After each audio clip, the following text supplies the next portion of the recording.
नमस्कार, मैं Subhash YouTube channel India post में आपका स्वागत है। आज हम आए हैं मकड़ोली टोल प्लाजा पर। यहाँ किसानों का कई दिनों से धरना चला हुआ है। मेरे साथ हैं कदम सिंह अहलावत जी, जो म्युनिसिपल काउंसलर हैं और वो भी इस धरने पे आए हुए हैं। उनसे बात करते हैं। स्वागत है आपका इंडिया पोस्ट यूट्यूब चैनल में कदम सिंह जी। देखिए, पहले तो मैं आप लोगों का धन्यवाद करता हूँ कि आपने मुझे मौका दिया बात करने का, और यह अवसर भी ऐसा है कि बात करी जाए। तो आप बहुत बढ़िया आवाज़ जो है इतना हमारी उठा रहे हो किसानों की। जो किसान हैं पिछले 1 महीने से ये अपने न्याय की लड़ाई लड़ रहे, ये धर्मयुद्ध है। इसमें एक साइड के अंदर आप यूँ कहो कि अन्यायी आदमी और एक साइड के अंदर जो है अपना न्याय प्रिय आदमी है, तो ये वो लड़ाई है जो कौरव पांडवों की लड़ाई। ये जो किसान जो बैठे हुए ये हमारे अन्नदाता है, और ये हमारे अगर ये नहीं है तो आज जो है ना पृथ्वी के ऊपर कोई भी चीज़ नहीं है। आज जीवन जो है ना अगर नहीं है, किसान नहीं है।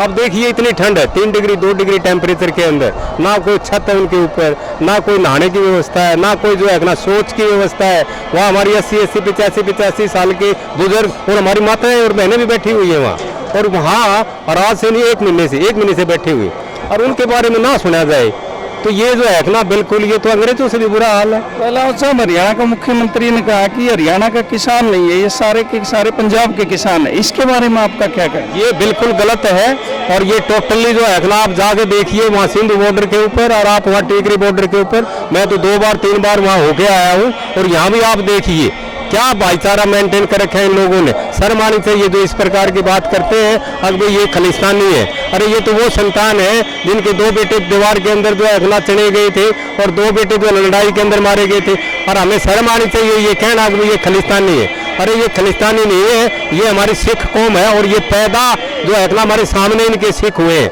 और जो इनके गुरु हमारे सामने हुए। इनका तो 500 साल का इतिहास है। अरे उन्होंने वही इतिहास दोहरा दिया हमारे यहाँ। ये किस प्रकार की सेवा भावना इनके अंदर। तो ये सरकार ने ये कहा कि ये सारे किसान भ्रमित हैं, कांग्रेस ने इनको या दूसरे विपक्षी दलों ने इनको भ्रमित किया हुआ है, तो इसके बारे में आपकी क्या राय? ये देखिए, कोई आदमी घर छोड़ के इतने ठंड के अंदर कोई आदमी 1 महीना तक वहाँ जाके बैठता है, क्या उद्देश्य है इन लोगों का? किस लिए ये भ्रमित है? कौन इतना जो है इनको वो पैसा दे सकता है? कोई नहीं है बिल्कुल। ये जो है अगर 4 गाड़ियाँ इनकी खाली हो जाती है सामान की, तो अगले दिन 6 गाड़ियाँ पंजाब से हरियाणा से जो है इनके पास पहुँच जाती है। ये किसी से भ्रम किए हुए आदमी नहीं है। ये बिल्कुल जो है इनके साथ जो अन्याय हो रहा है उस अन्याय के विरुद्ध लड़ाई लड़ रहे। ये हमारे जो है किसान भाई बैठे हुए, और ये टोटली किसान है। इन लोगों को पता है कि किसान का दर्द क्या होता है। आज से आप देखिए सन 70 के अंदर जो गेहूं का कीमत था, और आज गेहूं की जो कीमत है वो 20 या 25 गुना बढ़े, जबकि हमारी सैलरीड जो पर्सन है उनकी 200 250 300 उसी मार्केट के अंदर किसान जाता है, उसी मार्केट के अंदर जो है ना एक सैलरीड पर्सन जाता है, और उसका बेचारे को क्या जो है इतना मिलेगा? इनके साथ तो जाति होती आई है, हर बार जाति हो रही है, इनके साथ अब भी जाति हो रही है। देखो, डेमोक्रेटिक सेटअप के अंदर हर एक आदमी को अपनी बात कहने का उसको पूरा हमारे उसमें दिया हुआ, संविधान के अंदर दिया हुआ है। अगर आप जो है ना अपनी बात प्रजातांत्रिक वे के अंदर कह सकते हैं, ये प्रजातांत्रिक वे के अंदर अपनी बात जो है ना आपके सामने रख रहे हैं, और इनके अंदर किसी प्रकार का भी कोई लड़ाई झगड़ा नहीं है। ये कह रहे भी ठीक है, हम अपनी बात लेकर आए, सुनते रहो, ना सुनोगे हम बैठे हुए, हम मर जाएंगे लेकिन उठेंगे नहीं। सरकार ने कहा कि ये जो बिल है ये किसानों के हित में है, तीनों बिल, और जबकि किसान ये कह रहे हैं कि ये तीनों बिल किसानों के खिलाफ हैं, तो इसके बारे में आपकी क्या राय? ये देखिए, ये तीनों बिल किसान के बिल्कुल विरुद्ध है। जब आप ये बताओ कि आज के दिन जो है अगर ये कहते हैं कि चीज की आप होल्डिंग कर देते, चीज को जो है आप अपने गोदाम में भर लेते हो, और जब वो चीज की शॉर्टेज हो जाएगी और तब उसको जो है गोदाम से निकाल दो, तो आप तो मुंह मांगे दाम लोगे आप इन लोगों से। तो ये जो है कहाँ का वो है कि आप होल्डिंग कर लो। अब ये लोग होल्डिंग कर लेंगे, और जब जो है मार्केट के अंदर उस चीज की शॉर्टेज हो जाएगी तो आप उस चीज को जो है वहाँ लेके आएंगे। यही तो चीज कह रहे हैं। आप कहते हो कि आप हमारे को MSP चाहिए, और इससे ज्यादा, और ये क्या मांग रहे हैं? MSP ये कह रहे हैं कि MSP जो हमारे को है, अगर इससे नीचे कोई आदमी खरीदता है तो उसको सजा का प्रावधान कर दो। आप क्यों नहीं सजा का प्रावधान करते? तो ये धरना कब तक जारी रहेगा? ये धरना तो तब तक जारी रहेगा जब तक तीनों बिल वापस नहीं हो जाते। हमारे जो किसान भाई हम इनके साथ में हम बेशक शहर के अंदर आ गए, हम इनका पूरा साथ देंगे, धन मन और तन से हम इन जो है ना किसानों के साथ में। किसान एक मजहब का नहीं है, किसान एक धर्म का नहीं है, किसान एक जाति का नहीं है, इसके अंदर सभी धर्म संप्रदाय समूह सभी इसके अंदर लगे हुए। ये एक किसी कौम का वो नहीं है कि आप ये मान कर चलो कि ये कौम खड़ी हुई है, ये भ्रमित कर रहे हैं ये लोग, हमारे जितने भी आदमी बैठे। मैं तो ये कहता हूँ प्रधानमंत्री जी से कि आपको सद्बुद्धि आनी चाहिए, ये किसान बैठे उनको बुलाओ, आदर के साथ बुलाओ, इनके साथ वार्तालाप करो और आप जो इनकी समस्या है उनका समाधान करो। प्रजातांत्रिक वे के अंदर प्रधानमंत्री का ये कर्तव्य बनता है और अपने कर्तव्य का पालना करनी चाहिए प्रधानमंत्री जी को। मैं उनको ये सिंसियर एडवाइस देना चाहता हूँ। धन्यवाद अलावा सर, बहुत बहुत धन्यवाद। आप कहाँ से? हम दामड़ गांव से। तो आप किस लिए आए हैं यहाँ? यहाँ इस प्रोटेस्ट में मतलब अपनी आहुति देने के लिए आए हैं सर। पहले तो आपके इंडिया पोस्ट के सभी दर्शकों को मतलब मेरी तरफ से राम राम। ये जो मतलब 3 काले कानून मतलब किसानों के ऊपर थोपे गए हैं, इससे मतलब कुछ मीडिया तंत्र है जो इलेक्ट्रॉनिक मीडिया है वो मतलब ये दिखा रहा है भाई मतलब ये किसान नहीं है। मतलब किसान ये देखते हैं, मैं किसान जो पहले धोती पार्टी धोती कुर्ते में रहता था, भले आज जींस कहाँ से पहनता है, जैकेट कहाँ से पहनता है। तो मैं मीडिया बंधु भाइयों से कहना चाहता हूँ कि हमने किसानी में नहीं, हमने ये मतलब इन्वेस्टमेंट करके किया है। तो मैं प्रधान सेवक से कहना चाहता हूँ कि भाई ये 3 कानून वापस ले। ये मतलब उसके नीचे देखने वाली बात नहीं है, मतलब अपना देश है, अपना प्रधानमंत्री है, उसको वापस लेने के लिए मैं ये प्रधानमंत्री से अपील करता हूँ। धन्यवाद बहुत बहुत। आपका नाम कहाँ से आए हैं? जो राजनेता है ना उनसे ज्यादा पढ़े लिखे लड़के हमारे हैं जो इस एजुकेशन में, हम किससे भ्रमित क्यों होंगे? ये बताओ हमारे को भ्रमित करने वाला कौन है? हमारा हक मांग रहे हम पे, भ्रमित का क्या मतलब? झूठ बोल रहे हैं। लेकिन सरकार मान नहीं रही है, तो आपके ये धरने प्रदर्शन कब तक चालू रहेंगे? सरकार ठाटी जबाई ना मान रही, हम बहुत जैसा सरकार ठाटा आदमी के मानना करे। कब तक चलेगा फिर ये धरना प्रदर्शन? जब तक उल्टा ना लेकिन नहीं बैठे रहेंगे। हाँ, आपका क्या कहना है? ये कहना है जी, ये 3 कृषि कानून जो काले अध्यादेश लाकर थोप दिए गए हैं, ये रात के अंधेरे में हमारे किसानों को बहुत नुकसान है। एक सैनिक नौकरी 28 साल करके आता है, उसकी पेंशन 15,000, एक एमएलए 4 दिन बनता है तो उसकी 50,000। एक बार बन गया था, एक बार 2 बार बन गया, 2 बार हमारी गरीब जनता को ये एमपी एमएलए लूटने को जा रहे हैं। और मोदी ने जो वादे किए थे कोई पूरा नहीं किया आज तक। न हरियाणा सरकार में खट्टर ने पूरा किया, एक ईंट नहीं लगाई है हरियाणा सरकार में, कोई यूनिवर्सिटी कॉलेज कुछ भी नहीं बना। ये सरकार इस भोली जनता को लूट के खा रही है। मना किया तो मनसा देवी इसी बात का अपने भीतर में मलाल मान गई, जहर मान गई और अपने भाइयों को सर्पों को आदेश दिया कि इसके 6 के 6 पुत्रों को खत्म कर दो। सर्पों ने अपनी बहन के आदेश के अनुसार राजा चांद के 6 के 6 पुत्रों को डस लिया और वो मृत्यु को प्राप्त हुई। राजा चांद जवान 6 पुत्रों की मौत से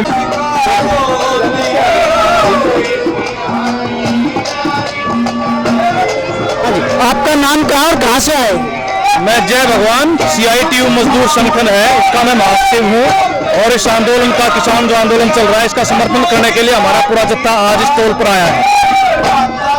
CITU तो मजदूर संगठन है, फिर आप किसान आंदोलन में क्यों आए हैं? देखिए, तो किसानों के बारे में जो 3 कानून बीजेपी की सरकार लेके आई है, ये केवल किसानों को प्रभावित नहीं करेंगे, बल्कि ये एक तरीके से खेती को उजाड़ने का मामला है। और जब किसान नहीं बचेगा तो जो बेजमीने जो लोग हैं गांव में, जो आधे पे बद्धे पे चौथाई पे या दिहाड़ी मजदूरी करते हैं खेत में, तो उनका भी रोजगार इससे छिनेगा। खासकर पशुपालन जो है वो बुरे तरीके से इससे प्रभावित होगा। यानी ये किसानों का नहीं, किसान और मजदूर दोनों का ही धरना प्रदर्शन चल रहा है। बिल्कुल बिल्कुल, ये किसानों का और मजदूर इसमें हर जगह पर बड़ी संख्या में भाग ले रहे हैं। दूसरी बात यह है कि जो सरकार ने ये जो मंडी सिस्टम खत्म करने की बात की है, या जो MSP की बात की जा रही है, अगर सरकार जो अनाज की खरीद ही नहीं करेगी तो जो बेजमीने लोग हैं, जो गरीब लोग हैं, जिनको राशन डिपो पर सस्ता अनाज अभी तक मिलता है, वो अनाज भी नहीं मिल पाएगा। तो सीधे तौर पर इन कानूनों का जो है खराब असर पड़ेंगे मजदूरों पर भी, इसलिए मजदूर इस आंदोलन के अंदर बढ़ चढ़कर हिस्सा ले रहे हैं। 1 महीने से भारी ठंड पड़ रही है और इसमें आप मजदूर और किसान सब मिलकर लड़ रहे हैं, लेकिन सरकार अभी तक कुछ मानने के लिए तैयार नहीं है। तो कितने दिन चलेगा ये धरना प्रदर्शन? देखिए, ये तो सरकार के सामने किसानों ने अपने हौसले दिखा दिए और किसान और मजदूर अभी, बल्कि मजदूर और बड़ी संख्या में धीरे धीरे करके जुट रहा है। शुरू में किसान थे, मजदूर भी आने लग गए। दूसरी बात यह है कि सरकार 1 महीने से इस कानूनों के क्या फायदे हैं ये मीडिया में बहुत बता रही है, किसानों के बीच में आके उसका जवाब नहीं दे पा रही है वो। और किसानों ने, मजदूरों ने यह तय किया कि जब तक ये कानूनों को वापस नहीं लिया जाता, ये आंदोलन से महीना चले, 2 महीना चले, 6 महीने चले, यह आंदोलन चलेगा। और पूरी सरकार इस आंदोलन से डरी हुई है। वो दिखाना तो ये चाहती है कि हम जो है, ये बहुत अच्छे कानून है और हम पर कोई दबाव नहीं है, लेकिन काफिले बढ़ते जा रहे हैं। दिल्ली के चारों ओर जो जुलूसों की जो शक्ल है, जो पड़ाव की जो स्कूल है, वो हर रोज 1-2 किलोमीटर बढ़ती जा रही है। इसलिए ये आंदोलन जब तक ये कानून वापस नहीं होते तब तक वापस नहीं लिया जाएगा। ये कल प्रधानमंत्री ने बार बार कहा है कि एमएसपी तो हमने इन 3 कानूनों में डाला ही नहीं है कहीं, फिर आप एमएसपी के ऊपर नया कानून क्यों बनाना चाहते हैं? देखिए, सवाल यह है कि वे एमएसपी का जिक्र नहीं है, यही तो सबसे बड़ी बात है। आप मंडी सिस्टम जो है, सरकारी मंडी की जगह प्राइवेट मंडी आप लेके आ रहे हैं, ठीक है। हम ये कह रहे हैं कि एमएसपी नहीं, एमएसपी तो अभी भी बहुत सारी जो फसल है उनका है, लेकिन हमें एमएसपी मिलता नहीं है। इसलिए किसान जो मांग कर रहा है वो ये मांग कर रहा है कि एमएसपी हो और सरकार उसकी खरीद की गारंटी करे फसल की, तब उस एमएसपी का फायदा है। तो सरकारी मंडी सिस्टम रहे, एमएसपी रहे, लेकिन सरकार सभी फसलों की जो खरीद की वो गारंटी करे, ये मुख्य मांग है। और अगर ये कानून सरकार बना देती तो उसमें क्या दिक्कत है, हम ये कह रहे हैं। सरकार ये कह रही कि एमएसपी वगैरह और मंडी चालू रहेंगी, इसके बारे में आप लोग क्या कहते हैं? सरकार ये बोलती है एमएसपी चालू रहेगी, मंडियां चालू रहेंगी। मध्य प्रदेश में 39 मंडी बंद है। कल पत्रकार ने, संदीप चौधरी ने यही बात की थी, वो मंडी कब चालू होंगे, बिला उनके ऊपर काम चल रहा है। सरकार बिल्कुल साफ झूठ बोल रही है, बिल्कुल किसानों को ये मान लिया कि ये कुछ है ही नहीं, ये कुछ जानते नहीं है, इनको कति खत्म करना चाह रहे हैं। गरीब हैं उनको गरीब ही करते जा रहे हैं। आज ये स्थिति किसानों के साथ में है, कल गरीब आदमियों के साथ में 2 किलो अनाज मिला है, कल उनके साथ में होगा अनाज नहीं मिलेगा, वो कहाँ जाएंगे? फिर वो आंदोलन करेंगे, फिर किसान एक तरफ हो जाएंगे। नहीं, ठीक है, लेकिन सरकार बार बार ये दोहरा रही है कि एमएसपी तो पहले भी चालू थे, अब भी। क्या किसानों को एमएसपी मिल रहा है फसलों का? नहीं मिल रहा थी। जो बाजरे की एमएसपी थी वो बाजरा 800 और 900, मक्की की जो एमएसपी थी वो 800 रुपये बिक रही है, धान 1800 बिकना, 1900 बिकना चाहिए, वो 900 रुपये बिक रहा है। और उसको भी ये बोलते हैं गिल्ला है, इसको सुखा के ले जाओ जो होएगा। ये बिल्कुल अन्याय कर रहे हैं, बिल्कुल सरकार अन्याय कर रही है। इनको बोलते हैं तो मोदी की सभा में भी कुछ किसान गए थे, वो किसान कह रहे हैं कि हमें 2190 रुपए एक एमएसपी मिल रहा है। तो हरियाणा में क्या ख्याल है इसका? 50 दे रखा है, लेकिन 10 किलो भी बच गया तो उसने उल्टा ले गए हैं, उसका क्या करे है? तो खरीदते ना कोई पूरा नहीं बिक रहा, इसका मतलब बाजरा ये सिर्फ कर्नाली है, ये भाव 2150 का बाजरे का। राजस्थान का बाजार रेट है और नहीं लिया। एक 10 मन बाजरा खरीद गए और जो बच गया उसमें कितने ले जाओ, फिर कितने ले जाओ, फिर किसान नहीं अंडे रोंदे। यहाँ खट्टे में भी रोका था, राजस्थान से आने वाले बाजरे को भी रोका था, और ये कह रहे हैं कि किसान कहीं भी जाके अपने अनाज को बेच सकता है। हमको लोग पता करते उस टाइम पर गाँव में ना वहाँ से हमने तो वही है, हरियाणा के किसान कहते हैं कि हमें तो पहले भी कोई नहीं रोक रहा था, लेकिन मोदी ये कह रहे हैं कि हमने अब पूरे किसानों को कहीं भी बेचने की छूट दे दी है। क्या वो छूट नहीं थी पहले किसी को?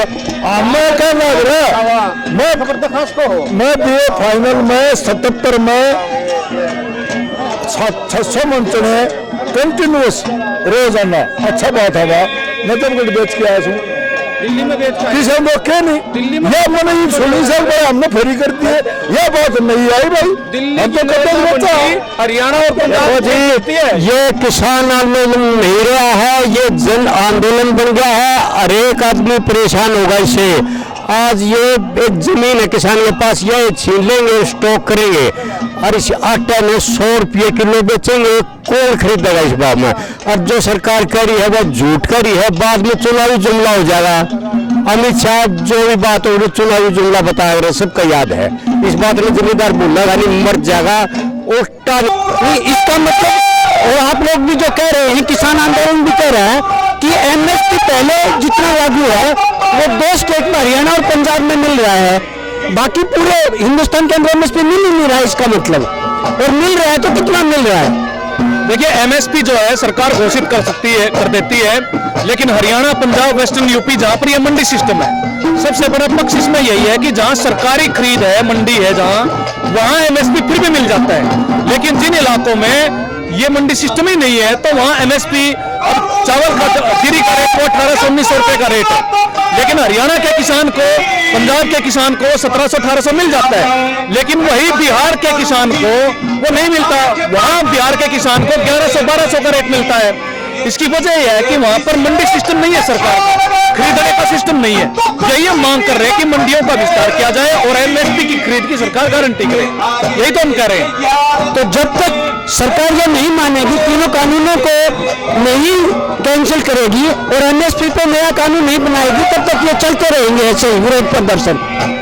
बिल्कुल बिल्कुल यही बात है। नंबर 1 तो पहली मांग यही है कि ये जो तीनों कानून है ये सरकार जो है वापिस ले, और इसके साथ जो एमएसपी का, ये कह रहे हैं कि एमएसपी का नया कानून, एमएसपी के नए कानून से भी नहीं बात बनेगी, बल्कि किसान ये कह रहा है कि उसकी जो खरीद की जो गारंटी है और वो C2 का जो फार्मूला है कि जो लागत आती है किसान की खेती पर, उस लागत का 1.5 गुना जो है सरकार उसका दाम तय करे, उस खरीद करे उसकी, ये मांग कर रहे हैं। अब किसी ने इस कानून की मांग तो नहीं की थी सरकार से, किसान यही तो कह रहे हैं कि जो हमने मांगा ही नहीं, आप हमें दे क्यों रहे हो। ये कल प्रधानमंत्री मोदी ने एक और बात कही है कि आप लोग यहाँ तो सब विरोध प्रदर्शन कर रहे हैं, लेकिन केरला में मंडी सिस्टम है ही नहीं, वहाँ क्यों नहीं विरोध प्रदर्शन कर रहे? इसके बारे में क्या ख्याल आपका? देखिए ये तो केरल की सरकार, केरल के लोग बताएंगे। जहाँ तक मुझे केरल के बारे में पता है, वहाँ न केवल अनाज पर बल्कि सब्जियों पर भी, अभी आप कहीं भी इंटरनेट पे जहाँ भी आप सर्च करके देखिएगा, केवल एक केरल स्टेट है जहाँ सब्जी मंडियों का भी एमएसपी तय है और सरकार उसकी खरीद की गारंटी करती है। ये जो प्रधानमंत्री जी ने कल बोला है, ऐसा प्रचार किया जा रहा है, ये इसलिए किया जा रहा है कि ये जो है वामपंथी जो लोग हैं, जो एक किसान संगठन में वो इसके अंदर शामिल हैं, वो उनके केरल में नहीं है। हम ये कहना चाहते हैं कि आप केरल तो वहां जाकर पूछो, आंकड़े आपको पता लग जाएगा। तो केरल में बाकायदा सब्जियों तक के भी एमएसपी उनके रेट तय हैं और सरकार वो खरीद करती है। मतलब केरल ही एक ऐसा स्टेट है पूरे हिंदुस्तान में जहां किसानों को अनाज के साथ साथ सब्जियों को भी एमएसपी मिलता है। अभी तक हमारी जानकारी में केरल के अलावा कहीं नहीं है सिस्टम, अगर है तो आप इसका पता कीजिए। लेकिन प्रधानमंत्री जी जो बोल रहे हैं वो बिल्कुल झूठ बोल रहे हैं, वो एक तरीके से तथ्यात्मक रूप से गलत है। तो इस झूठे प्रधानमंत्री के साथ ये देश कब तक चल पाएगा? ये तो आंदोलन तो चल रहा है और ये बढ़ रहा है, और निश्चित तौर पे हमारे सरकार को वो ये कदम वापस खींचने पड़ेंगे। अभी बड़े कारपोरेट्स का उन पर दबाव है कि ये कानून एज इट इज लागू रहे, लेकिन ये ऐसा होगा नहीं। ये किसान जब तक ये आंदोलन जो है वो चलता रहेगा, जब तक ये बड़े कानून जो है वापस नहीं लिए जाते। धन्यवाद। नहीं, अब सरकार ने SYL का मुद्दा भी उठा दिया है, तो SYL पे आपकी क्या राय है? से सरकार कहाँ थी? SYL तब क्यों नहीं किया जब पंजाब में भी सरकार इनकी थी, सेंटर में बीजेपी थी, हरियाणा में भी बीजेपी थी, तब इन्होंने SYL क्यों नहीं करी? ये आपस में पाड़ने के लिए, गुमराह करने के लिए सरकार इस मुद्दे को उठा रही है। बाकी सरकार का कुछ नहीं है, धोखा है। एक बार उधर डोल पीट देती है, एक बार जब कहीं भी नहीं होता फौजियों को लड़ा देती है, 2 फौजी मरवा देती है, संपत्ति ले लेती है। सरकार का ये काम है। बाकी सरकार ने जनता हित में कुछ नहीं करना। एक ये किसान बचे थे बगैर टैक्स के, ये कॉर्पोरेट लगा के इस पर भी टैक्स लगाना चाहती है। जो अगली नीति है सरकार की ये है, इसको टैक्स के दायरे में लाना चाहती हो। मेन मुद्दा ये है। हाँ, देगी 18%। आप कॉन्ट्रैक्ट क्या है मैं बताऊंगा। कॉन्ट्रैक्ट क्या है? मेरे 2 किले है और 2 किले मेरे 80,000 में उठ गए। मैं भरी, मेरा परिवार भरी 10-10 हजार की नौकरी कराएंगे। 2 आदमी है, 3 आदमी थे भाई, कितना दिहाड़ी करो कि जब फैक्ट्री में लगो उनकी ना तो फ्री हो गए। कॉन्ट्रैक्ट फार्मिंग क्या है? 1 लाख रुपये देंगे, सारा कुंड 2 किले का चप्टा रहेगा। अन्नों का जब 50 मन होगा ना तो 40 मन, 40 ये बोरा कितना होगा? 40 मन होगा तो उसमें तो काटेंगे। फिर उनकी फीस नहीं दी जाएगी, कुछ नहीं दी जाएगा। फिर क्या करेंगे? उधार दे देंगे उसमें 2 लाख रुपये, फिर उसका 10 लाख लग जाएगा। अगली फसल में फिर यह होगी, फिर उधार दे देंगे। 2-3 साल बाद 2 किले बेच देगा, जमीन ना रखी से। यह असली अब बहुत से लोग असमंजस में हैं कि यह कॉन्ट्रैक्ट फार्मिंग है या कॉर्पोरेट फार्मिंग है। ये कम ये कॉन्ट्रैक्ट फार्मिंग है। जो मतलब मैं ये पहले ही बोला था, मतलब कॉन्ट्रैक्ट फार्मिंग वाला ना एमएसपी है, सरकार बोले एमएसपी जारी रहेगी। और आप लिख के क्यों नहीं देते? आप मान ले चौथा कानून चौथा इन 3 कानूनों में तो उन्होंने कहा है कि हम एमएसपी के बारे में कोई बातचीत ही नहीं की। एमएसपी के बारे में बातचीत नहीं की ना, हम तो एमएसपी मांग रहे हैं। मतलब आप चौथा अमेंडमेंट और ला दो, मतलब अध्यादेश और ला दो, और आप चौथा अध्यादेश ला के और संसद में सत्र बुला के पास कर दो। तो आपका कहना है कि एमएसपी के ऊपर भी कानून चाहिए किसानों को? जुडिशली कोर्ट में चाहिए, ना कि मतलब शिवल कोर्ट में मतलब एक कंपनी वाला एक पूरे मतलब हरियाणा गया है, रोहतक की है, मतलब 3-4 डिस्ट्रिक्टों की जमीन मतलब इसको कॉन्ट्रैक्ट फार्मिंग करवा रहा है। और उसको मतलब शिवल कोर्ट कहता है, शिवल कोर्ट वाला में जो वो कंपनी के दबाव में आप फंसा लेगा। इसमें जुडिशियल कोर्ट में चाहिए। तो किसानों का मानना है कि जब तक एमएसपी नहीं मिलेगी और एमएसपी पर पूरी फसल नहीं खरीदेंगे तब तक ये धरने प्रदर्शन ऐसे ही चलते रहेंगे। एमएसपी कानून, एमएसपी के ऊपर किसानों को कानून चाहिए, पक्का कानून चाहिए। अगर ये तीनों काले कानून वापिस नहीं होंगे जब तक किसान मानेगा नहीं। कानून वापस होने चाहिए और एमएसपी की लिखित गारंटी देनी चाहिए। चलो, आपका बहुत बहुत धन्यवाद। इंडिया पोस्ट की तरफ से बहुत शुक्रिया। हाँ, कितना आए हो? सांगी गांव से। तो ये धरना प्रदर्शन जो चल रहे 1 महीने से भी ऊपर हो गया, इसके बारे में क्या ख्याल है कि ये कानून बनाए ये आपके पक्ष में है या आपके विरोध में है? क्या समझते हो आप इससे? ये सरकार अच्छे काम नहीं कर रही। ये हमारी धरती भाव कम में देती, आलू कुछ लगाते। तो ये कहीं कि समर्थन मूल्य मिल रहा है किसानों को, तो क्यों झगड़ा कर रहे हैं किसान? नहीं मिल रहा। कितने लोगों को मिलता है ये कुछ भी नहीं मिल रहा। सारे लोग नहीं भटकते आंट रहे हैं। नहीं, कुछ तो फसल खरीदती है सरकार। नहीं, कोई खरीद नहीं है। नहीं बाजरा खरीदा, नहीं हमारा गंदा खरीदा, हमारा कुछ नहीं खरीदा। आओ जी, समर्थन मूल्य। हाँ, क्या नाम आपका? ईश्वर खड़वाड़ी से। तो ये आंदोलन चल रहा है, इसके बारे में क्या ख्याल है आपका? ये ख्याल बताओ, हम दही और तेल ले तो फायदा हम न दो। अच्छा, ये कानून हमने नहीं, सरकार तो नहीं ले रही इसको, उल्टा लेगी तो हम दुआवांगे। बैठे रहोगे यार, वो प्रदर्शन चलता रहेगा। कब तक चलेगा ये? कितने दिन लाग जाओ, ये चलता रहेगा जब तक वापस नहीं लेगी। धन्यवाद। खड़वाड़ी से काफी लोग हैं खड़वाड़ी से। क्या समझते हो इन कानूनों को लेकर? ये कानून बेकार है, बेकार है ये कानून। तो नहीं मानोगे? नहीं मानो। तो कब तक चलाओगे इस धरना प्रदर्शन को? 6 साल चलो। 6 साल? वो तो 6 महीने कह रहे हैं दिल्ली में, तो आप 6 साल तक चलाओगे? तो चलो, जब तक वापस नहीं होगा तब तक चलता रहेगा। राम राम जी, कहाँ से आए हो? गाँव मकड़ोली खुर्द से। तो क्यों आए हो आप यहाँ? अपना हक लेने के लिए। अपना हक लेने के लिए? तो सरकार तो हक नहीं दे रही, इसका मतलब? नहीं दे रही, एक पूंजीपति सरकार है। तो कब तक बैठे रहोगे? किसानों की नहीं है, किसान और मजदूर दुखी है इस सरकार से। तो जब तक ये सरकार वापस नहीं लेगी आप नहीं खड़े होंगे यहाँ पे? यहाँ से नहीं उठेंगे। होगी, आपने इसके लिए बनाया था कि हमारे पक्ष उसके लिए बढ़ाई गई। तो फिर अब क्या करोगे? क्या कहे, इधर वो हमारी मांगे पूरे नहीं करे लाएंगे, यहाँ से उठेंगे नहीं। चलो, धन्यवाद। राम राम जी। राम राम जी। कहाँ से आए हो? दामड़ से जी। क्या नाम है? राजेंद्र हुड्डा। तो ये कानून बनाए हैं सरकार ने। हाँ जी। तो इसके बारे में क्या ख्याल है? सरकार तो ये कह रही है कि किसानों के पक्ष में है और आप कह रहे हैं कि किसानों के खिलाफ है। बिल्कुल भी पक्ष में नहीं है। किसान को बिल्कुल ये किसान विरोधी कानून है, सारे के सारे। एक भी कानून किसान के पक्ष में नहीं है। एमएसपी की गारंटी दो, कानून वापस लो, यही है हमारा मकसद खास। नहीं, ये तो कह रहे हैं कि एमएसपी मिल रहा है और आगे भी खत्म नहीं होगा। एमएसपी नहीं मिल रहा है, नहीं मिल रहा है, इनके कहने से क्या होगा? मिल ही नहीं रहा, कि कहीं भी नहीं मिल रहा एमएसपी के हिसाब से। मतलब ये झूठ बोल रहे हैं। बिल्कुल झूठ बोल रहे हैं, इतनी बड़ी झूठ बोल गए, इतनी बड़ी कुर्सी पर बैठ गए प्रधानमंत्री मोदी जी, झूठ बोल के ही वोट ले गया। अरे किसानों को जो है परेशान कर रहा है, ठंड में इतने दिन से किसान जो है दिल्ली में बैठे बेचारे सड़कों पर है, किसानों को सड़कों पर लाए। अब ये चाह रहे हैं जवान और किसान आपस में लड़के मर जाएं। नहीं, ये तो कह रहे हैं कि ये तो खालिस्तानी है, पाकिस्तानी है और माओइस्ट हैं। इसके बारे में क्या ख्याल आपका? इस माहौल को खराब करने के लिए कह रहे हैं ये, ताकि ये किसी तरह इसको आंदोलन को खत्म कर दें। ये माहौल खराब करना चाहते हैं बस, और कुछ नहीं है। आरएसएस की चाल है ये, बीजेपी की चाल है ये, ताकि इनको भकुए वापस करा दें, इनको ये उठ जाएं। और ये उठने वाले नहीं है, ये कानून रद्द करवा कर ही उठेंगे। तो आपका कहना है कि जब तक ये सरकार इन तीनों कानूनों को वापस नहीं लेगी और एमएसपी पर नया कानून नहीं बनाएगी, जब तक ये विरोध जारी रहेगा। बिल्कुल विरोध जारी रहेगा, चाहे इसमें साल लग जाओ, कई साल लग जाओ, पर ये कानून वापस करवा कर ही रहेगा। चलो, थैंक यू जी, धन्यवाद। मजदूर भी आ जाए, अब किसान और मजदूर इकट्ठे होकर लड़ेंगे अब की बार। लड़ाई करेंगे, किसान और मजदूर दोनों की लड़ाई है ये।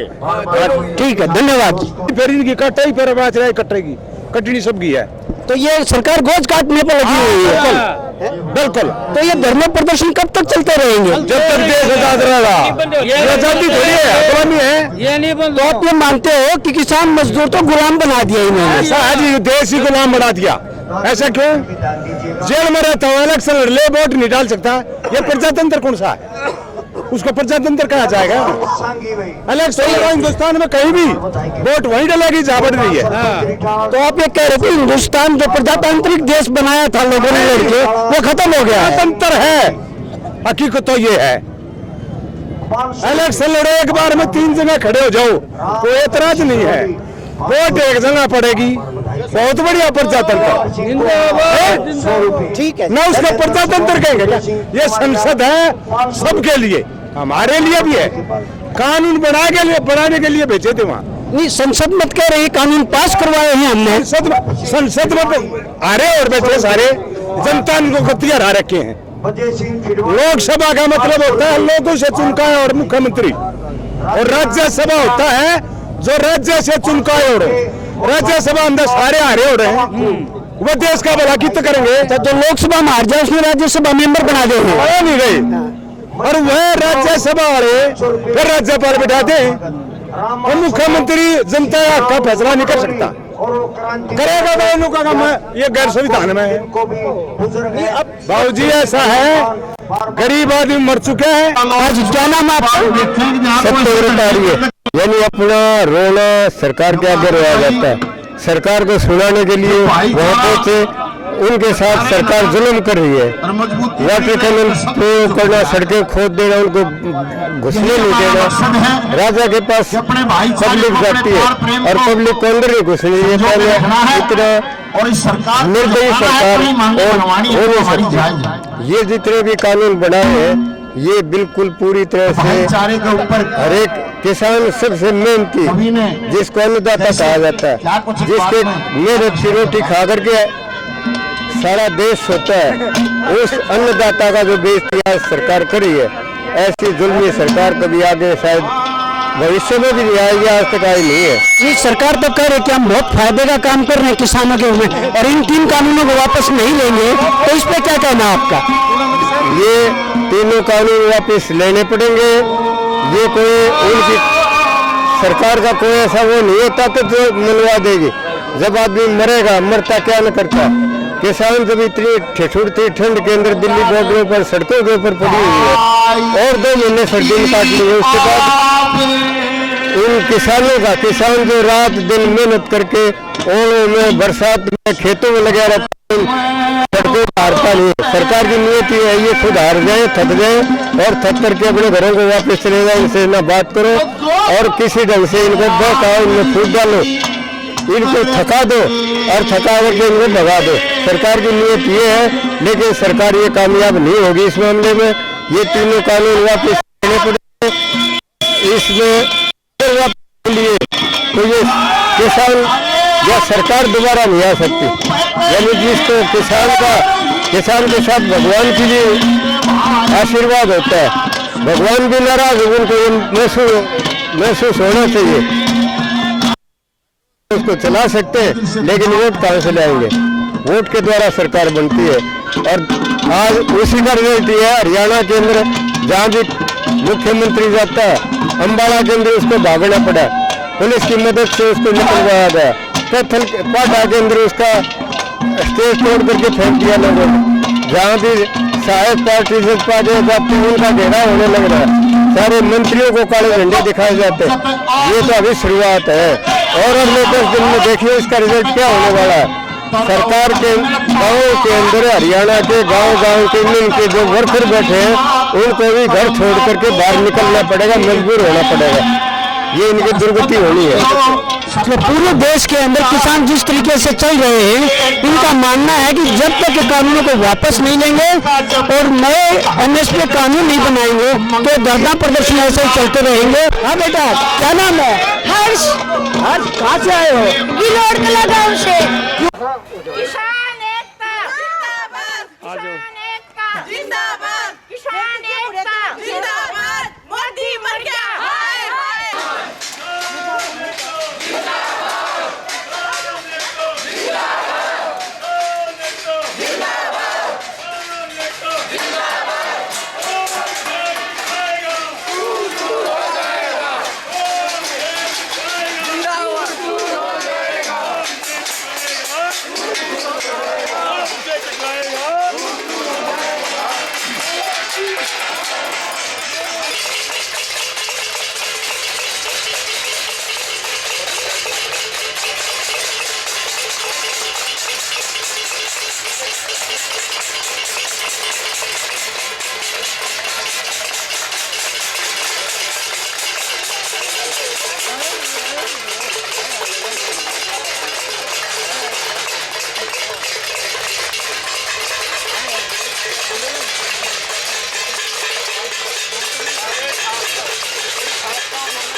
बैठ जाओ, बेशक जो बैठ सकते हो जी।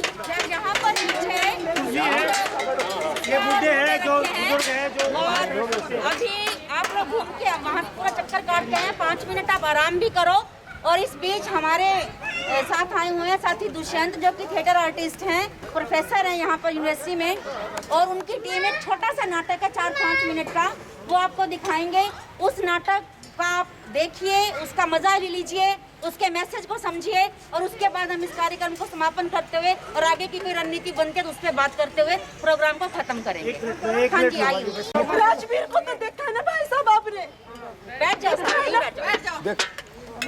बैठ जाओ। आपने तो देखा ना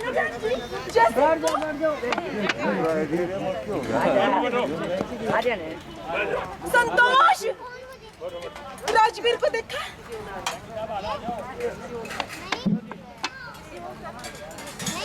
बच्चे हैं मेरे, बच्चे हैं मेरे, अपनी कोख से पैदा किया मैंने उनको। मैं माँ हूँ नदी, जन्म देने वाली, मारन वाली सरकार नहीं। मैं माँ हूँ नदी, जन्म देने वाली, मारन वाली सरकार नहीं। मेरे बच्चे, हम किसान अपना पेट चीर के इस धरती को पैदा किया है, अन्न पैदा किया है, ये अनाज पैदा किया है, और इन सरकारों की और दलालों की चालाकी से असल कीमत नहीं मिली, इसलिए हम मर रहे हैं, हमारा किसान मर रहा है, मेरे बच्चे मर गए हैं। उनादा हिसाब है इन सरकार को, है हिसाब है, कौन देगा इसका हिसाब? आप देंगे? आप देंगे इसका हिसाब?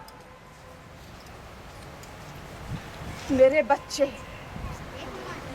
जैसी सवेरे सवेरे कड़कती हुई ठिठुरती हुई ठंड में गया, वापस लौट कर नहीं आया।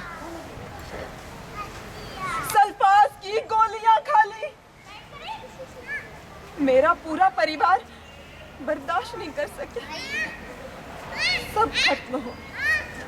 कौन देगा उन्हें हिसाब?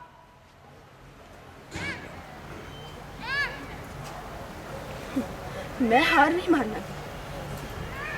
ले देके एक छोटा सा जमीन का टुकड़ा है और उस पे बिठा दिया है टाटा को, बिरला को, अंबानी को, इस रिलायंस को,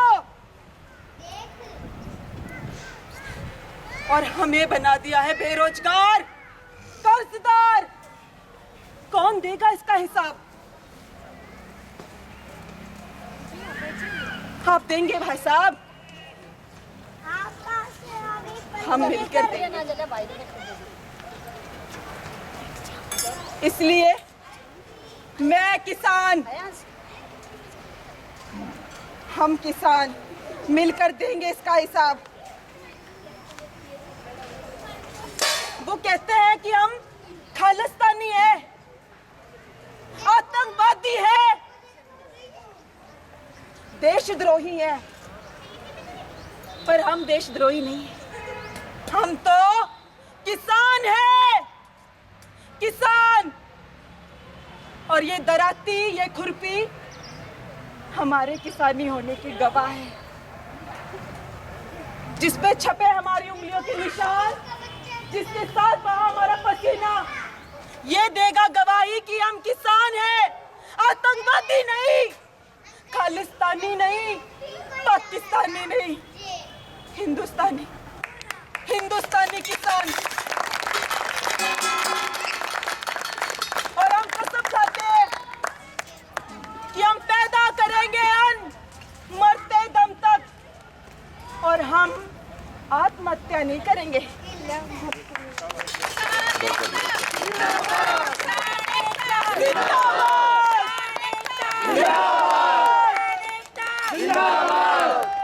हम करेंगे संघर्ष, हम करेंगे संघर्ष और बदला लेंगे अपने अन्याय का।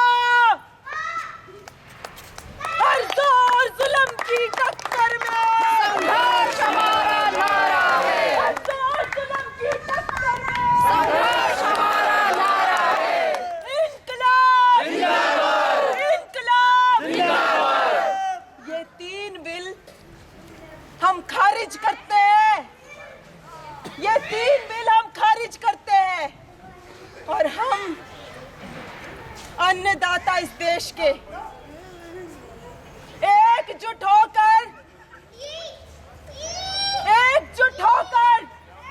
इसका बदला लेंगे, एक एक कर इनकलाब, इनकलाब।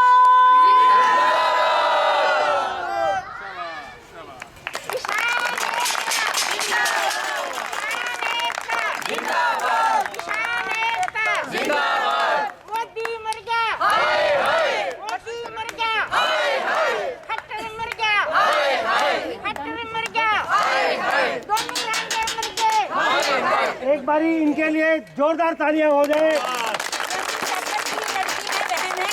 इनके लिए जोरदार तालियां, खड़े होकर इनके लिए जोरदार तालियां प्लीज। एक्सीलेंट परफॉर्मेंस, जोरदार तालियां। बहुत बढ़िया जी, बहुत बढ़िया, एक्सीलेंट परफॉर्मेंस। आज सुबह ही इन्होंने ये नाटक तैयार किया है। जब मैंने इनको बताया कि ऐसा ऐसा होना, तो इन्होंने कहा मैं चलूंगी। वास्तविकता में जो नौजवान लड़की है, अगर वो ऐसा कर सकती है तो हम तो टिकरी बॉर्डर पे भी जा सकते हैं, बिल्कुल जा सकते हैं। धन्यवाद। किसान मजदूर एकता जिंदाबाद, इनकलाब जिंदाबाद, काले कानून वापस लो, वापस लो, वापस लो। खेती बर्बाद करना बंद करो, बंद करो, बंद करो। मोदी सरकार होश में आओ, होश में आओ, होश में आओ। मोदी सरकार होश में आओ, बात करना चाहते हैं एक मिनट, आपका 1 ही मिनट लूंगा, ज़्यादा नहीं लूंगा। आज आपने जैसे देखा बहुत बढ़िया आयोजन रहा हमारा, उसके लिए जो भी आयोजक है वो बहुत बधाई के पात्र हैं। और हमारी बहन तो मेरे पास शब्द नहीं है उनको वो धन्यवाद करने के लिए। मैं सिर्फ एक चीज़ आपको बताना चाहता हूँ कि अपने ही सेक्टर वासी हैं प्रोफेसर अमीर काद्यान, उन्होंने वो 76 साल के हैं, 2 तारीख को उन्होंने पद यात्रा करने का निश्चय किया है। जाट भवन से स्टार्ट होगी और टीकरी बॉर्डर तक जाएंगे। वो ये आपसे अपेक्षा रखते हैं कि आप साथ चले ना चले वो आपकी वो है। वो कह रहे हैं मैं अकेला ही काफ़ी हूँ, सिर्फ आप इसका अत्यधिक प्रचार करें और 8 बजे जाट भवन 2 जनवरी 2021 को 8 बजे वहाँ पहुँचे और उनका हौसला अफजाई करें। और आपके जो साथी रास्ते में पड़ते हैं, जो कोई रिश्तेदार, कोई दोस्त वगैरह, उनसे कहें कि वो जैसे अगले गांव है, सापला है, वहाँ पे उनका कुछ आयोजन करवा दें 5 मिनट का, ताकि वो लोगों में एक संदेश जाए।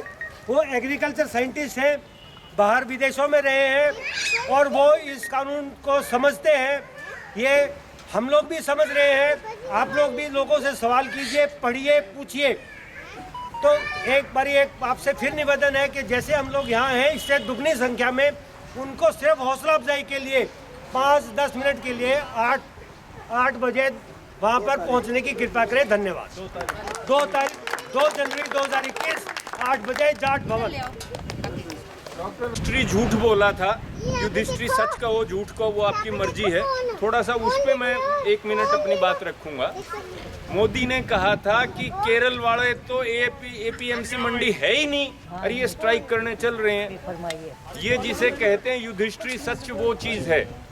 केरल की मुख्य फसल है रबड़, कॉफी और मसाले। वहाँ रबड़, कॉफी और मसाले खरीदने की वैसी ही व्यवस्था है, उससे भी अच्छी व्यवस्था है जैसे अपनी एपीएमसी मंडी में है। वो चल रही है, पहले से चल रही है और वो केंद्रीय सरकार के तहत चल रही है। तो जो उनकी मुख्य फसल है, मसाले हैं, रबड़ है, कॉफी है, उसके लिए बाकायदा से व्यवस्था है जो चल रही है। दूसरी चीज, और जो सब्जियां वगैरह हैं उनके लिए एपीएमसी मंडी नाम से मंडी नहीं है, परंतु राज्य का जो हॉर्टिकल्चर डिपार्टमेंट है, राज्य का जो कृषि डिपार्टमेंट है और एक आधा डिपार्टमेंट है, उनकी ये जिम्मेदारी है कि वो किसानों से फसल खरीदें।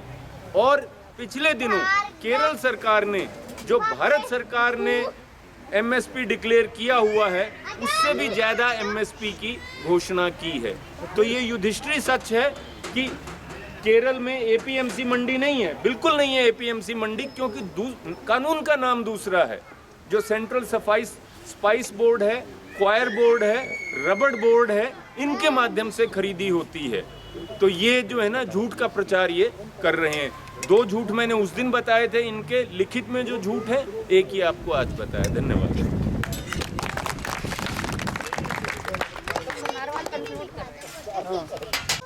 हौसला और जोश देखकर बहुत सारे लोग प्रभावित हुए हैं आज, और स्वतःस्फूर्त लोगों ने आपके साथ आना शुरू कर दिया। गलियों में हम देख रहे थे कि लोग आपके साथ जुड़ने जा रहे हैं। मुझे तो इतना कहना है कि मोदी जी, आपने कोरोना के वक्त ये कहा था कि तालियां और थालियां बजाने से देश की एकता का प्रदर्शन होता है। कोरोना के खिलाफ देश की एकता का प्रतीक है थाली और ताली। आज हम ये कह रहे हैं कि आज हमारा आपके विरोध की एकता है, आपके विरोध का प्रतीक है थाली और ताली। जो आपने किसानों के साथ किया, उसका विरोध इस एकता के साथ कर रहे हैं। एकता का नारा और सूत्र आपने ही दिया था, हम आज उसका इस्तेमाल कर रहे हैं। दूसरी बात ये है साथियों, जो भी साथी कोई अपना सुझाव देना हो, बात के नहीं हो, नरेश कुछ कहने आ रहे हैं। हाँ, नरेश भी आएंगे, सारे आएंगे। मतलब ये थोड़ा कि मैं आखिरी वक्ता हूँ। मैं तो आपका एक बार ये समझ था कि हम क्यों कर रहे हैं ये, हम अपनी एकता दिखा रहे हैं। देश एक है आज आपकी नीतियों के खिलाफ। आइए नरेश। बहुत ही सम्मानित मेरे सेक्टर के निवासियों, आज इस देश में एक बहुत ही ऐतिहासिक आंदोलन चल रहा है और ये ऐतिहासिक आंदोलन हमारे देश का भविष्य तय करेगा। ये आंदोलन हमारे किसानों की जमीन को बचाने का, उसकी रोजी रोटी को बचाने का और यहाँ तक जो भी खेती के ऊपर निर्भर मजदूर भाई है उनको भी बुरी तरीके से प्रभावित करेगा। अभी पीछे ये मेरे सेक्टर निवासी भाई बैठे थे, इन्होंने मेरी ये ड्यूटी लगाई कि कुछ ऐसी चीजें हैं जो यहाँ पर बातचीत होनी चाहिए। जिस तरीके से आज बड़ी पूंजी का ये जो दलाल सरकार है, ये दलाल सरकार किसानों की पेट पे लात मार के, मजदूरों के पेट पे लात मार के ऐसे काले कानून लाई है जिससे अडानी, अंबानी और बाबा रामदेव जैसे के तो मारे नारे हो जाएंगे और किसान को भीख मांगनी पड़ेगी, मजदूर को बर्बाद होना पड़ेगा। में सरकार ने 106 पन्नों की एक किताब निकाली है, अंग्रेजी में उसका नाम है फार्मर्स फर्स्ट और हिंदी में शायद अन्नदाता के नाम या किस उससे है। पर आप देख के हैरान होंगे कि 106 पन्नों में से मात्र 13 पन्ने हैं नए कृषि कानूनों के बारे में। बाकी तो वही दावे हैं कि गुजरात में मुख्यमंत्री के तौर पे ये किया और वो किया और वहां प्रधानमंत्री ने ये कहा और वहां प्रधानमंत्री ने ये कहा और ये किया। तो मैं तो उन 13 पन्नों पे अपनी बात केंद्रित करने की मैंने विचार किया कि बाकी तो जो उन्होंने दावे हैं कि उन्होंने क्या किया क्या। मैं हैरान रह गया कि उन 13 पन्नों में देखो दावे तो हो ही सकते हैं कि भाई ये इतना फायदे का बिल होगा, किसानों का होगा, वो अलग चीज है। बिल्कुल जिसे सफेद झूठ कहते हैं, जो दस्तावेजों से साबित हो सकता है, वो भी बेशर्मी से वो झूठ बोलते जा रहे हैं। एक झूठ, मैं 2 झूठों की उदाहरण दूंगा। एक झूठ कि अब तक किसान को अपनी पैदावार कहीं पे भी बेचने का अधिकार नहीं था, ग्राहक को बेचने का अधिकार भी नहीं था। ये बिल्कुल झूठ और गलत बात है। आज की तारीख में ये नए कानूनों से पहले जो मंडी कानून थे, एपीएमसी मंडी कानून था, वो किसान पर कोई भी रोक नहीं लगाता। किसान से कोई भी व्यक्ति अपने खाने के लिए कहीं से भी कभी भी खरीद सकता है और किसान उसे बेच सकता है। खेत से, खलियान से, घर से, कहीं से भी अपने खाने के लिए नए कानूनों के आने से पहले भी कोई भी किसान से खरीद सकता था। और असल में तो किसान पर कोई रोक ही नहीं थी, रोक थी व्यापारी पर। और वो व्यापारी पर भी रोक केवल किसान से खरीदने पर रोक थी। एक व्यापारी दूसरे व्यापारी से कहीं पे भी बेचे, कहीं पे भी खरीदे, कोई उस पर रोक टोक नहीं थी, पहले भी नहीं थी। कोई व्यापारी किसान से खरीदना चाहे बेचने के लिए, खाने के लिए नहीं, तो उसे मंडी में लेना पड़ता था, इतनी भर थी। उपभोक्ता खाने के लिए कोई किसान से कुछ भी खरीदना चाहे, पहले से कोई रोक नहीं है, जबकि ये दावा कर रहे हैं कि हमने अब ये अधिकार दे दिया है। बिल्कुल सफेद झूठ है। और मैंने दोबारा भी चेक किया है, पूरे देश के मंडी कानून तो चेक नहीं किए हैं, हरियाणा का मंडी कानून चेक किया है। और हरियाणा का मंडी कानून जैसे आप जानते हैं पंजाब के मंडी कानून के आधार पर बना हुआ है, तो हरियाणा पंजाब दोनों में, और मेरे हिसाब से तो पूरे देश में कहीं भी किसान के बेचने पे रोक नहीं है, व्यापारी के भी बेचने पे रोक नहीं है। वो कहीं पे भी व्यापारी बेचे, व्यापारी के किसान से खरीदने पर रोक जरूर थी कि वो मंडी में ही खरीदे, और वो भी कुछ निश्चित चीजों के बारे में थी। सारी चीजों पे रोक वो भी नहीं थी, कुछ निश्चित उपज किस पैदावार व्यापारी अगर खरीदना चाहता है बेचने के लिए, तो वो किसान से मंडी में ही खरीद सकता था, बाकी जगह नहीं खरीद सकता था। अब इन्होंने खुली छूट दे दी है, उसके क्या लाभ नुकसान होंगे मैं उसकी बात नहीं करूंगा। मैं ये मानता हूं कि आप लोग इसके बारे में जानते हैं। दूसरी सफेद झूठ जो 106 पन्ने के दस्तावेज में दे रखी है, और मुझे बाद में पता लगा है कि लंदन में भारतीय दूतावास ने भी उसके आधार पे एक FAQs निकाले हैं, उसमें भी वो झूठ शामिल है। और दूसरा झूठ क्या है कि किसान जो करार खेती में है, किसान वो करार कभी भी रद्द कर सकता है अपनी मर्जी से। बिल्कुल सफेद झूठ है। जो करार कानून की धारा 11 है उसमें स्पष्ट तौर पे लिखा हुआ है कि दोनों की सहमति से रद्द हो सकता है, किसान अपनी मर्जी से रद्द नहीं कर सकता। दोनों की सहमति से रद्द हो सकता है, ये धारा 11 में लिखा हुआ है, कोई भी जाके चेक कर सकता है। तो अगर सरकार के पास वास्तव में कुछ कहने को होता इन कानूनों के पक्ष में, तो ये झूठ बोलने की नौबत नहीं आती उसको। झूठ आदमी कब बोलता है? जब कोई चीज छुपा रहा होता है। तो मैं जैसे कहा कि आपके बीच में मुझे कानूनों के बारे में ज्यादा बताने की जरूरत नहीं है, पर फिर भी कुछ बातें मैं जोड़ना चाहूंगा। सबसे खतरनाक है करार कृषि कानून।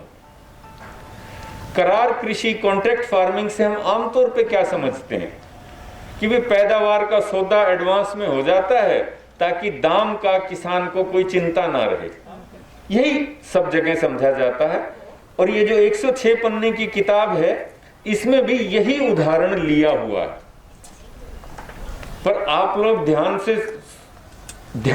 से देखेंगे तो सरकारी कानून में, करार कानून में जो करार की परिभाषा है वो केवल बिक्री का करार नहीं है। बिक्री का करार भी हो सकता है, जो आमतौर पे करार हम समझते हैं कि पैदावार का पहले ही सौदा हो जाए कि इस रेट में खरीदूंगा। बिक्री का करार भी है, पर साथ में उत्पादन करार भी है, यानी कंपनी उत्पादन करेगी।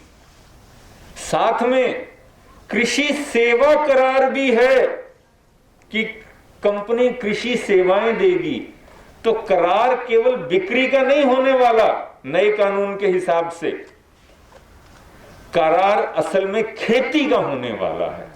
कंपनियां अब खेती कर सकेंगी। जो कंपनियों के बारे में नियम है, एक नियम तो यह है कि भाई जो पैदावार लोगे उसकी भुगतान कितनी जल्दी करोगे, कैसे करोगे, उसके बारे में। पर उसी में एक धारा यह भी है कि किसान द्वारा की गई सभी सेवाओं का भुगतान। इसका मतलब किसान पैदावार नहीं बेच रहा है, वो कुछ सेवाएं दे रहा है, जमीन की सेवा दे रहा है, मजदूरी की सेवा दे रहा है, उसका भुगतान भी होगा। तो करार कानून का जो सबसे बड़ा खतरा है वो ये नहीं है कि जो सौदा हो जाएगा उस सौदे पे सरकार, वो कंपनी खरीदेगी कि नहीं खरीदेगी, पेमेंट देगी कि नहीं देगी, वो तो है ही है। पर उसके अलावा ये कानून कंपनियों द्वारा खेती का रास्ता खोलता है।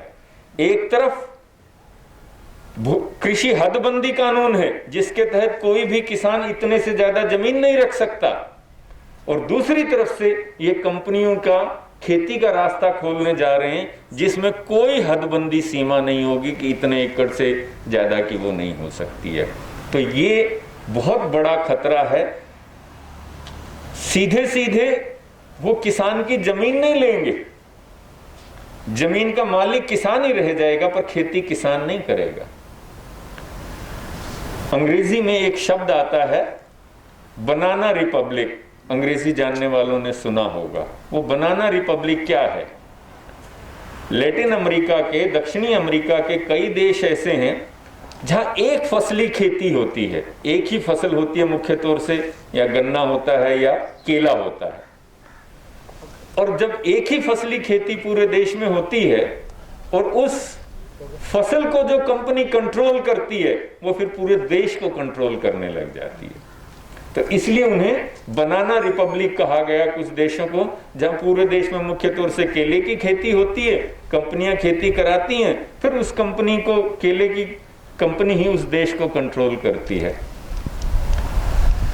सरकारी अधिकारियों को समझ नहीं है शायद। इन्होंने जो करार कानून का एक उदाहरण के तौर पे पेश किया है, एक दस्तावेज पेश किया है कि करार कानून ऐसा हो सकता है, वो केले के बारे में ही उदाहरण के तौर पे पेश किया है।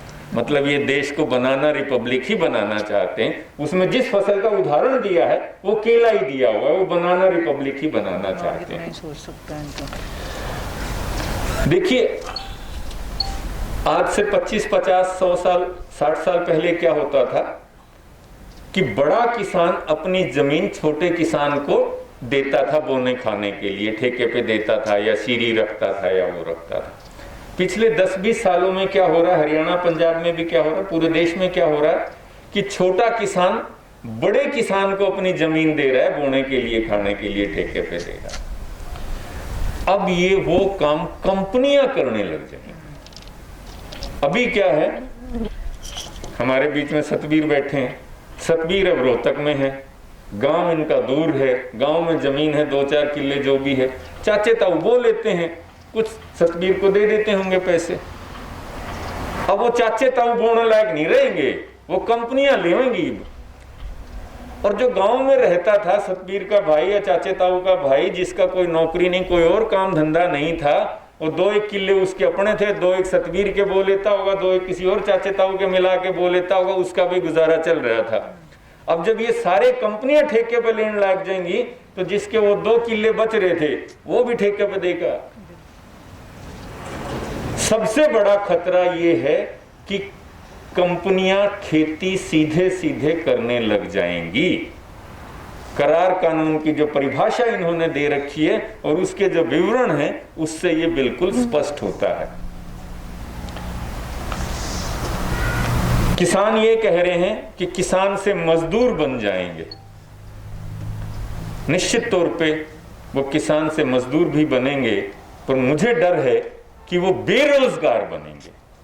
अभी क्या है कि 2 एकड़ की खेती है, घर के 4 आदमी है, थोड़ा थोड़ा करके सारे लगे रहते हैं और उन पर काम चलता रहता है। जैसा भी है, घर वाला भी लगता है, घर वाली भी लगती है, कभी वो काम कर लेता।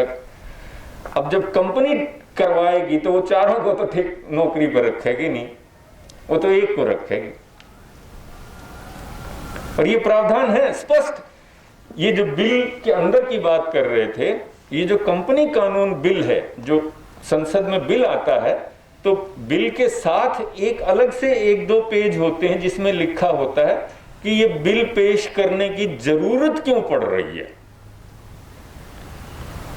आमतौर पर उसे कोई पढ़ता नहीं है, पीछे दिया होता है तो देखता भी नहीं है। मैंने देखा उसे, उसकी शुरुआत ही इस चीज से होती है कि भारत की जोत जो है बहुत छोटी छोटी है और इस छोटी छोटी जोत से काम नहीं चल सकता। भाई बड़ी बड़ी जोत तो जब होगी जब कंपनियां खेती करने लग जाएंगी। तो इसमें कोई गलतफहमी नहीं है कि ये कंपनियों द्वारा खेती का कानून है जो किसान को ना केवल मजदूर बनाएगा, बड़ा खतरा ये है कि वो मजदूर भी नहीं, वो बेरोजगार बनाएगा। खेती तो जिसके पास कोई और रास्ता होता तो वो पहले ही छोड़ चुका है। आमतौर पे छोटा किसान तो फंसी में ही खेती कर रहा है, और अब वो जो फंसी की उसकी जगह है वो भी आप छीन के कंपनियों के हवाले कर रहे हो, तो ये जाएंगे कहां? 50% देश की आबादी। एमएसपी पे जो खतरा है वो वास्तविक खतरा है, बड़ा खतरा है, और मुझे लगता है कि सबसे बड़ा खतरा ये कंपनी द्वारा खेती का खतरा है। अगर सरकार ईमानदारी से कहती है, सोचती है कि ये देश के हित में है, तो इसे कॉन्ट्रैक्ट फार्मिंग एक्ट ना कह के इसे कॉर्पोरेट फार्मिंग एक्ट के तौर पे पास करा लेती, फिर पता लगता है कि देश के हित में है कि नहीं है। और जब मॉनसून में थोड़ी बहुत ऊपर नीचे हो जाती है तो सारे काम धंधे बिगड़ जाते हैं, दुकानदार खाली बैठे रहते हैं, किला रोड की भीड़ खत्म हो जाती है, सब खत्म हो जाता है। जब खेती में जिसमें 50% जनसंख्या देश की रहती है, काम करती है, उसमें से रोजगार खत्म हो जाएगा तो बाकी अर्थव्यवस्था का क्या बनेगा? बहुत स्पष्ट बात है। जब बारिश तो चलो कभी ठीक होती है, कभी खराब होती है, कभी कभी होती है। जब परमानेंट कृषि से रोजगार खत्म हो जाएगा तो फिर देश की बाकी अर्थव्यवस्था का भी क्या होगा? और जब किसान बेरोजगार हो जाएगा तो जो शहरों में रोजगार लिए बैठे हैं उनके भी रोजगार छिनेंगे, क्योंकि किसान भी उसी लाइन में लगेगा जिसमें पहले वो लग रहे हैं। तो पूरे देश की अर्थव्यवस्था के लिए चुनौती है, पूरे देश के लोगों के रोजगार के लिए ये चुनौती है। और एक और बात, बड़े पैमाने पे तो जैविक खेती नहीं हो सकती, वो तो रासायनिक खेती ही हो सकती है, वो तो एक फसली खेती ही हो सकती है। आज एक तरफ ये जैविक खेती को बढ़ावा देने की बात कर रहे हैं, गो आधारित खेती को बढ़ावा देने की बात कर रहे हैं। कंपनियां जब खेती करेंगी, क्योंकि जैविक खेती की बुनियाद में सबसे महत्वपूर्ण चीज है किसान का अपना ध्यान, अपनी उसकी भूमिका। और ये तो इंडस्ट्री का, पूरी इंडस्ट्री का ये सिद्धांत है कि लेबर का यूज कम से कम करते चले जाओ, मशीनों का यूज ज्यादा से ज्यादा करते चले जाओ।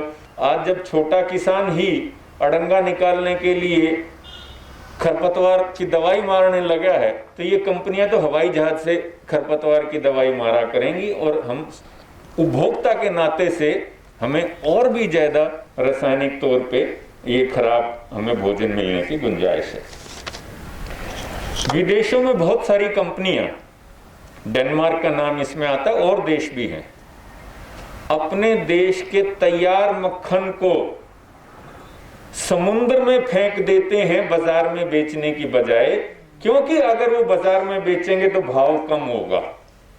भाव कम ना हो तो जहाज के जहाज मक्खन के भर के, घी के भर के समुद्र में फेंक दिया जाता है। विदेशों में सरकारें खेत खाली रखने के लिए पैसा देती हैं किसानों को, खेत खाली रखने के लिए। क्यों? कि अगर खेत में फसल पैदावार हुई तो फिर रेट तो कम जाएगा। तो जब कंपनियां खेती करने लग जाएंगी, उपभोक्ता, खाने वाले शहरी ग्राहक कभी यूं खुश हो रहे हो कि हमें सस्ता माल मिलने लग जाएगा, तो उसकी संभावना बहुत कम है। ये तो भाव, जो कंपनियां भाव कम ना हो इसके चलते तैयार माल को समुद्र में फेंक सकती हैं या खेतों को खाली रख सकती हैं, वो आपको सस्ता देने के लिए नहीं करने वाली है। तो संभावना तो यही है कि खाने वालों को भी और भी महंगे दामों पे ये चीजें मिलेंगी, सस्ती नहीं मिलेंगी। सरकार ने छुपाया नहीं है, बिल्कुल भी नहीं छुपाया, बहुत स्पष्ट तरीके से कहा है, और वो सच कहा है। एक बात सरकार ने सच भी, मैंने 106 पन्नों में 2 झूठ इंगित किए थे, पर 1-2 सच भी बोले हैं सरकार ने। एक सच ये बोला है कि 1990 के दशक में जो आर्थिक नीतियों का बदलाव पूरे देश में आया था, कृषि उसमें से वंचित रह गया था, कृषि में भी लाएंगे। एक शब्द में ये सारी नीतियों का निचोड़ ये है कि पूरे देश को, बाकी सेक्टर्स को जो बाजार के भरोसे छोड़ा था, अब खेती को भी बाजार के भरोसे छोड़ने की मंशा है। अब ये हम लोगों को सोचना है, सबको सोचना है कि पिछले 30 सालों में जो बाकी अर्थव्यवस्था में बदलाव हुए हैं वो अच्छे हुए हैं, बढ़िया हुए हैं, तो खेती में भी हमें इनका स्वागत करना चाहिए। और अगर उन्होंने बहुत नुकसान किया है तो हमें इसका भी, रेलवे की प्राइवेटाइजेशन हो रही है और सब मतलब सब चीजों की हो रही है, कृषि ये एक अंतिम चीज बची हुई थी, उसमें भी इसलिए पूरा जोर लगा के ये कर रहे हैं। ये बात इन्होंने बिल्कुल सही कही है कि कृषि क्षेत्र में वो सब करने की ये साजिश है, ये योजना है, ये नियत है जो बाकी अर्थव्यवस्था में हुआ है, जो सरकारी स्कूलों का हाल हुआ है, जो सरकारी अस्पतालों का हाल हुआ है कि स्वास्थ्य मंत्री तक भी सरकारी अस्पताल में इलाज करवाने की बजाय निजी अस्पतालों में जाके इलाज करवा रहे हैं। हालांकि पैसा वो भी सरकारी खर्च हो रहा है, पर अस्पताल निजियों में हो रहा है। तो जो सरकारी स्कूलों के साथ हुआ है, जो अस्पतालों के साथ हुआ है, वही ये कृषि क्षेत्र में करने की बात कर रहे हैं। और अगर ये दुर्भाग्य से अगर इस मुद्दे पे हम सरकार को वापस अपने कदम खींचने के लिए तैयार नहीं करते हैं तो फिर रोडवेज और फिर और सब चीज़ों की तो बात ही छोड़ दीजिए कि वहाँ निजीकरण को आप रोक पाएंगे। एक और चिंता की बड़ी बात है कि इस मामले में सभी मोटे तौर पे मैं सभी की बात नहीं कह रहा, मोटे तौर पे राजनीतिक पार्टियों में एक राय है। उदाहरण के लिए पंजाब सरकार ने बड़े जोर शोर से, पंजाब में कांग्रेस की सरकार ने बड़े जोर शोर से केंद्रीय कानूनों की मुखालफत में एक कानून पास किए हैं, 2 कानून पास किए हैं। पर उन 2 कानूनों में भी क्या किया है, यह घोषित कर दिया है पंजाब सरकार ने जो किया है, और इसी तर्ज पे राजस्थान सरकार ने किया, छत्तीसगढ़ सरकार ने किया। पंजाब सरकार ने क्या कहा है, ये नहीं कहा है कि न्यूनतम समर्थन मूल्य पे कोई और नहीं खरीदेगा तो हम खरीदेंगे। पंजाब सरकार ने ये कहा है कि गेहूं और चावल, आपको पता होगा कि न्यूनतम समर्थन मूल्य भारत सरकार 23 फसलों का वर्तमान में डिक्लेयर करती है।